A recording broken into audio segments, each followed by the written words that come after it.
istri saya, namanya apa? Zalim. Makanya yang paling banyak dosa itu suami ke istri apa istri ke suami?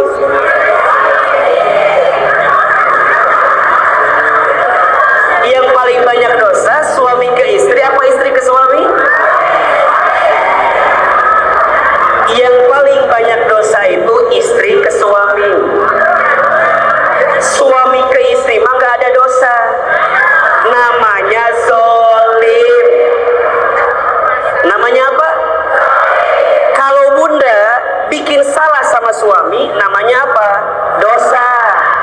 Kalau Ahilman bikin salah sama istri, namanya apa? Lebih tinggi mana? Jelas atau tidak? Rakyat sama pemimpin kalau bikin salah, namanya apa? Namanya apa? Dosa. Tapi kalau pemimpin bikin salah sama rakyat, namanya apa? Jelas? Oke. Kalau ada yang zolim, maka dua, taubati, perbaiki. Oke. Apa? Taubati, perbaiki. Oke. Dan yang paling tinggi, nauzubillah min dzalik, namanya apa? Kafir atau kufur. Dia menutup dirinya untuk mendapatkan hidayah dari Allah Subhanahu wa taala, keluar dari Islam. Apa? Keluar dari Islam. Berarti namanya apa? Murtad. Perbuatannya syirik, nama orangnya musyrik, keluarnya murtad. Perbuatannya syirik, orangnya musyrik, betul? Keluarnya murtad, maka orang tersebut keluar dari agama kita, namanya kafir. Jelas tidak? Insya Allah kita semua mudah-mudahan Allah jaga hidayahnya. Maka sering Ahilman sampaikan, bunda teteh sayang, seberat apapun persoalan kita, jangan sampai menggadaikan hidayah iman yang Allah berikan kepada kita. Maka tolong diamalkan ya, nanti di rumah ya, tolong biasa amalkan doa surat Ali Imran ayat 8. Surat apa? Ali Imran ayat berapa? Ayat 8. Doa agar kita ditetapkan di jalan hidayah Allah, agar kita nggak dicondongkan, agar kita nggak disesatkan, dan agar dibimbing dalam ketaatan hidayah di hadapan Allah Subhanahu wa ta'ala. Ahilman sekali, bunda teteh sayang sekali, Rabbana la tuzigh qulubana ba'da idh hadaitana wa hab lana min ladunka rahmah innaka antal wahhab. Lebih keras, Rabbana la tuzigh qulubana ba'da idh hadaitana wa hab lana min ladunka rahmah innaka antal wahhab. Bunda, itu doa. Ustaz, kalau kita udah masuk golongan yang keenam, apa yang harus kita lakukan? Segera kembali kepada Allah, kembali ke jalan Allah, kembali menjemput hidayah Allah, kembali kepada Islam. Perhatikan, maka semua kesalahan, lihat, semua kesalahan kecuali syirik kepada Allah, semua berpotensi diampuni oleh Allah. Saya ulangi, semua kesalahan kecuali syirik kepada Allah, semua berpotensi diampuni oleh Allah. Punya aib, apa tugasnya? Tutupi. Punya maksiat, tinggalkan. Punya dosa, taubati. Punya durhaka,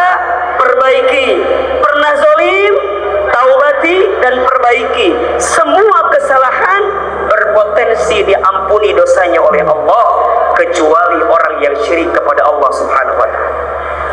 Maka bunda sayang, izin. Semua di antara kita ingin menjadi orang yang kembali, mau atau tidak? Ingin atau tidak? Maka mulai, satu, yang punya aib, tutup aib kita. Yang punya maksiat, tinggalkan maksiat kita. Yang punya dosa, bertobat dari dosa-dosa kita. Yang pernah durhaka, perbaiki keadaan kita.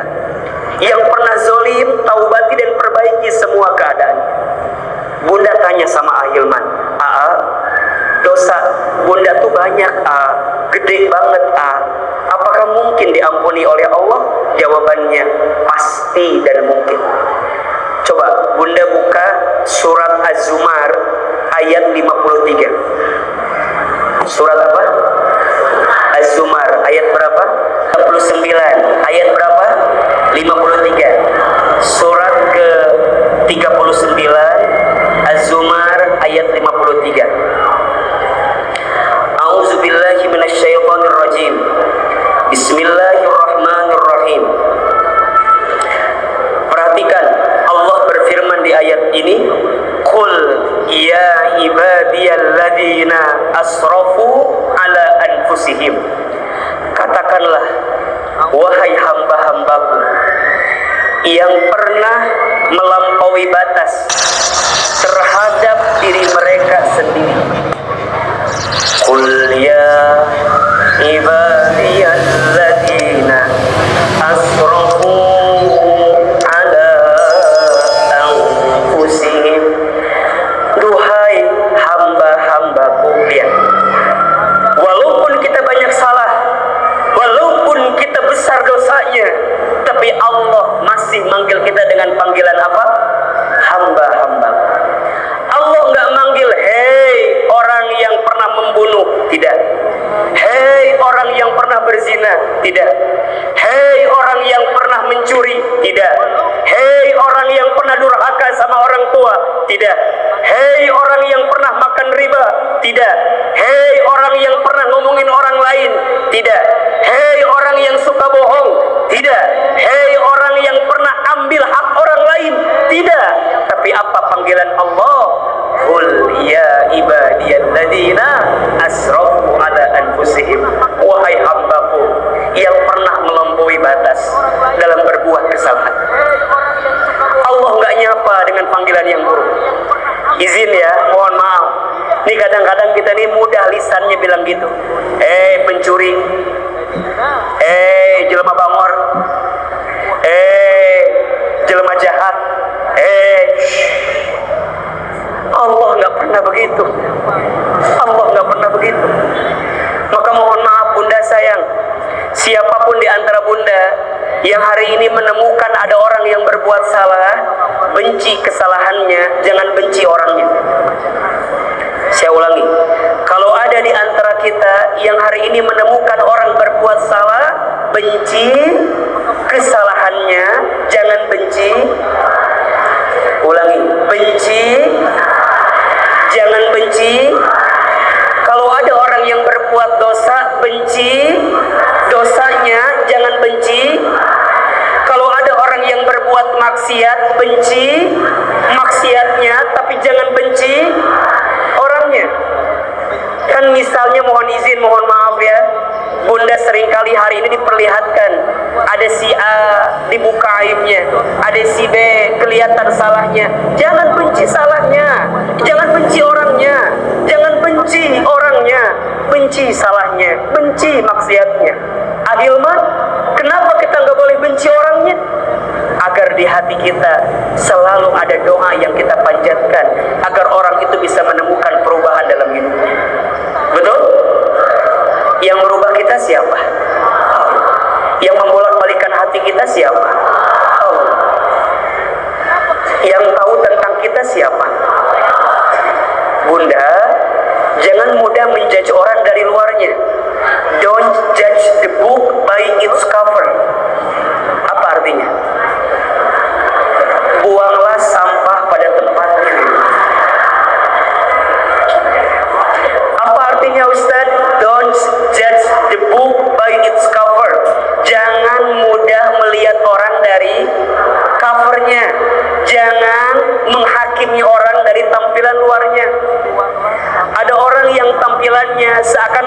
ahli surga, tapi ternyata dia punya hati yang busuk, sehingga kelak Allah masukkan dia ke dalam api neraka.